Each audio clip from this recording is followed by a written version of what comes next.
and welcome to another Looney Tunes review video. If this is your first time on the channel, consider subscribing as it helps out the channel, and give this video a like if you do like it. So this is a review for Daffy Duck Slept Here, released on the 6th of March 1948. It's the 516th in the series, and it's directed by Bob McKimson.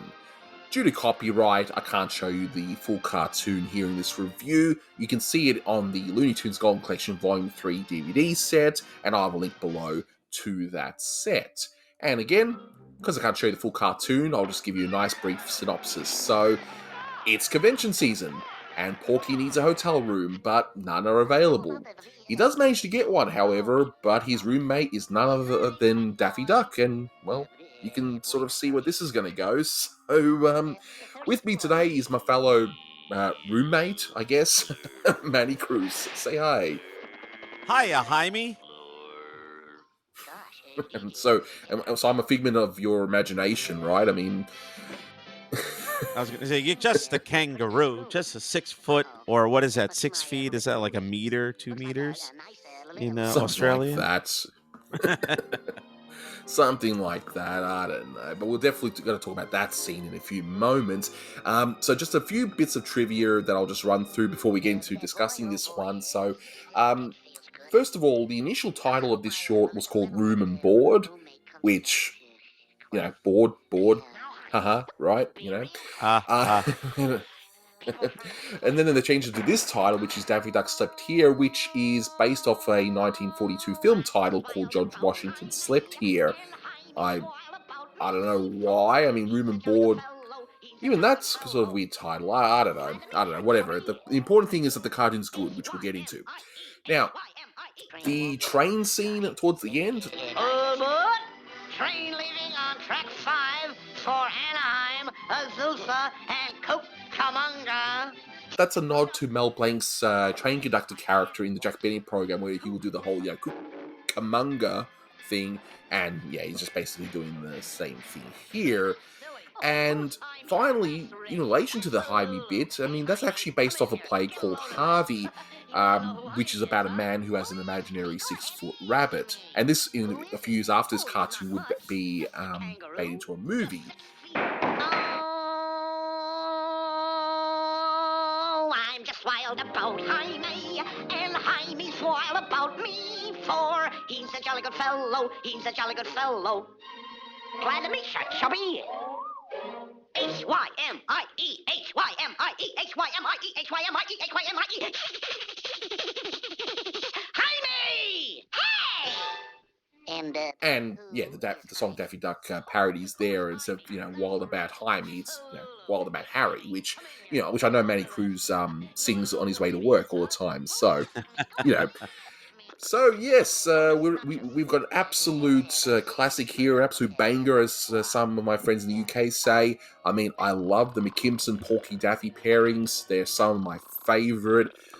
You know, people go on about how brilliant the 30s Clampett Porky Daffy pairings are, and they are. I love these just as much. I mean, what do you think? My favorite Looney Tune duo, hands down, is Porky and Daffy. They were my favorite cartoons, mainly the Bob Clampett ones, like you said, of the 30s and 40s that I saw a lot on Nickelodeon growing up. Porky Pig is my favorite Looney Tune character, but, you know, we were talking about it before recording, and you mentioned specifically how good Bob McKimson was with these two characters and their dynamic, whether it was Porky being a little bit more aggressive, or as time went on, when Porky played more of the straight man character to Daffy. And yeah, I love the work that McKimson did with them. When it comes to, you know, how, you know, between Clampett and Porky, I mean, in some ways you could give McKimson a little bit of an edge, because both characters were better developed by that time. But I mean, give me all the Porky and Daffys. Of course, yeah, just like in the new Looney Tunes cartoons. I mean, they just work so well as a pair. You know, you got the straight man and, of course, the wild one, and yeah, put them together and they've got a great pairing. You know, it works. It definitely works. So a few scenes I want to point out, because I know you said there was one bit that you absolutely loved. I'll just quickly go through the scenes I loved. I mean, first of all, the ending is going to be one of the most surreal, weirdest endings I've seen in Looney Tunes. I mean, especially with McKimson directing, where the train just appears. Like, Daffy's wanting Porky to jump out the window, which in itself is pretty morbid. But anyway, but no, the train's there. Okay, fine. And of course, and in contrast to that, even in the very beginning of it, where you see all those welcome dope signs in the beginning, and it's just typical for convention thing, It's like, hey, welcome dope. You're going to be spending 3 times your usual amount on food and stuff. And I mean, I've been there. I may be an Aussie, but I've definitely done my conventions here.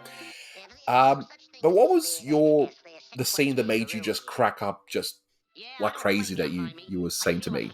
So this cartoon score I thought was really, really well done by Carl Stalling, but the scene in particular, and it's music related, that just made me laugh. So you have the scene where Porky and Daffy go to bed. It's when Daffy starts drinking water, and he drinks the water and then he spills it.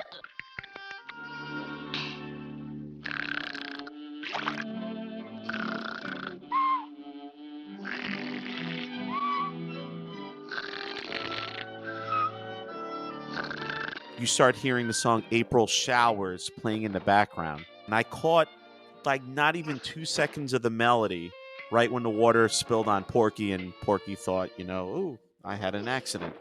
And I had to pause cartoon, and I was laughing hysterically for about 10-15 seconds. As I've gotten older and have learned more about cues that Carl Stalling implemented, and like just how brilliant he was at musical puns, to a normal person, like, oh, it's pretty music, but the fact that I got the musical pun, it floored me. I don't think we've seen too many Looney Tunes around this time where a character's seen as wetting themselves, how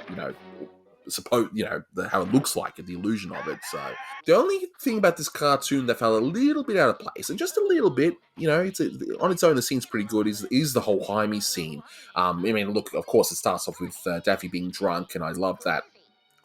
I love Mel Blanc doing drunk voices. That's always a kick out of it. Now, Jaime, be real quiet.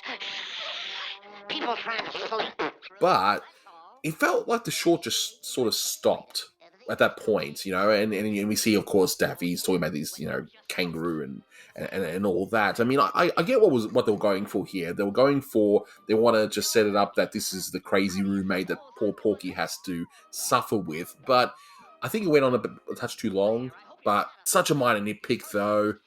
I can live with it. I mean, what did you think? Did you think it fell out of place, or am I crazy? I mean, I am crazy, but, Of course, I would say, after you brought up that point, I could see where you're coming from, but it's a very small, minor nitpick. I mean, this cartoon, I've always really enjoyed it. When you brought up that this one was going to be recorded soon, I wanted to jump at it because, again, I love Porky Daffy cartoons. And, I haven't seen this one fully in a while, but just certain aspects of it always made me laugh.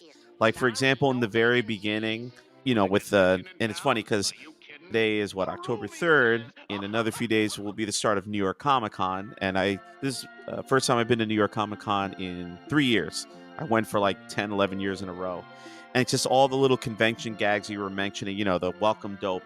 But a few, 2 jokes in particular really made me laugh was, just, the sign that says, go on, beat it. Not go on, just go on, beat it. I'm like, if that doesn't sound like a New Yorker right there, I don't know what does. And especially when Mel Blanc is like, a room, he says, and he laughs in Porky's face. Sorry, no vacancies.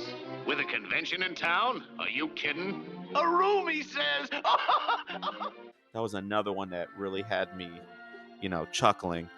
And also, I forgot to mention, too, like with the musical thing, in the very beginning, you hear Traffic, a cue from J.S. Zemeckis.